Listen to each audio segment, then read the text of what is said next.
تمہاری بیٹی ہے اور اس کو عزت لوٹنے والوں کو اس طرح کا سلوک کیا جا رہا ہے. اگر تمہارے خون سے آنکھ سے خون کے آنسو نہیں نکلیں گے تو تمہارے دل میں دھڑکتا ہوا دل نہیں رہے گا. مٹھائی کھلائی جا رہی ہے, پیر پڑے جا رہے ہیں. اچھا, اس میں ایک وائٹ شرٹ پہنا ہوا ایک آدمی بھی تھا, جا کر دوبارہ دیکھو ویڈیو. وائٹ شرٹ پہنا ہوا آدمی کون تھا معلوم آپ کو؟ وہ خواجہ اجمیری شیخ معین الدین چشتی کے آستانے پہ جو بم بلاسٹ ہوا تھا, اس میں 2 RSS کے لوگ ممبرز کو سزا ہوئی تھی, اس میں سے ایک شخص تھا وہ کھڑا ہوا ہے وہاں پر. میرے عزیز دوستوں اور بزرگوں, اسی لیے میں نے اپنی تقریر میں کہا تھا کہ بھارت میں اگر سب سے غیر محفوظ کوئی سمجھتا ہے اپنے آپ کو تو مسلمان. آج بھارت میں اگر سب سے زیادہ کوئی سمجھتا ہے کہ اس کی عزت نہیں کی جاتی تو مسلمان. تو میڈیا کے لوگوں نے بڑا واویلا مچایا. اب بتاؤ, میں تم کو کہہ رہا ہوں, کیا سمجھے گا مسلمان؟ بتاؤ. تم نے بلقیس کو مسلمان بنا دیا, مجھے اس کا غم ہے.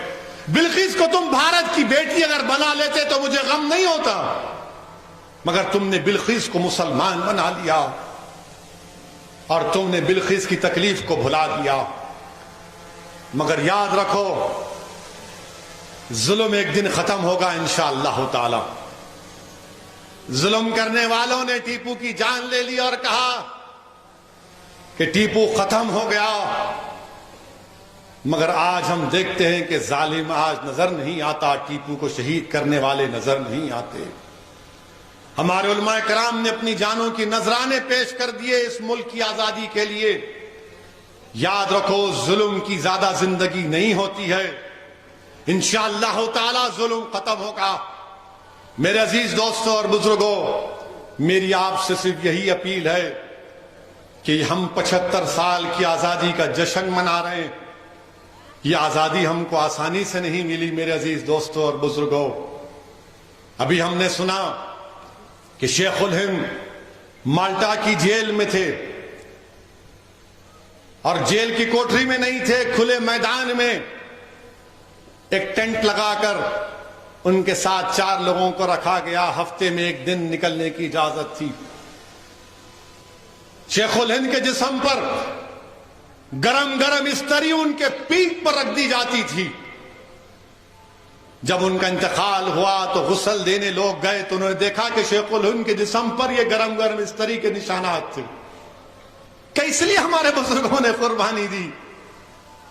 کیا آج تم ان کو بے عزت کرو گے؟ مگر یاد رکھو, یہ لوگ ہمارے لیے زندہ ہیں, یہ لوگ ہمارے لیے زندہ ہیں. ہم ان کو زندہ رکھیں گے, اور کیسے زندہ رکھیں گے؟ ان کے راستے پر اپنی زندگی گزاریں گے, وہی ایثار اور قربانی کے مظاہرے کریں گے, سنویدھان کے دائرے میں رہ کر انشاءاللہ تعالی ظالم کے ظلم کو روکیں گے.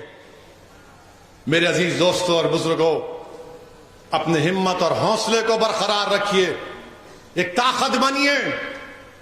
ٹیپو سلطان سے غداری کرنے والے مسلمان, سراج الدولہ سے غداری کرنے والے مسلمان, نواسہ رسول امام حسین پر پانی بند کرنے والے مسلمان, تو رسول اللہ صلی اللہ علیہ وسلم کو ارشاد مبارک کو یاد رکھیے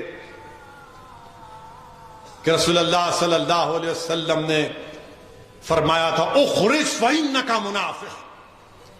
پہچانو ان منافقین کو, ان اپنی صفوں سے پہچانو کہ کون تمہارا دوست اور دشمن ہے. صبح قیامت تک یہ لوگ رہیں گے, مگر آپ سے اپیل کر رہا ہوں کہ پہچانو اپنوں کو اور اپنے سے ظلم کرنے والوں کو. تم کو دوست اور دشمن کی پہچان کی ضرورت ہے. کون تمہارا ہمدرد ہے, کون تمہارا ہمدرد نہیں ہے, پہچانو اس کو. اور میں اپنی طرف سے کہہ رہا ہوں کہ مجھے کامیابی ملے یا نہ ملے, میں لڑتا رہوں گا, میری جماعت کے رفقا لڑتے رہیں گے انشاءاللہ تعالی.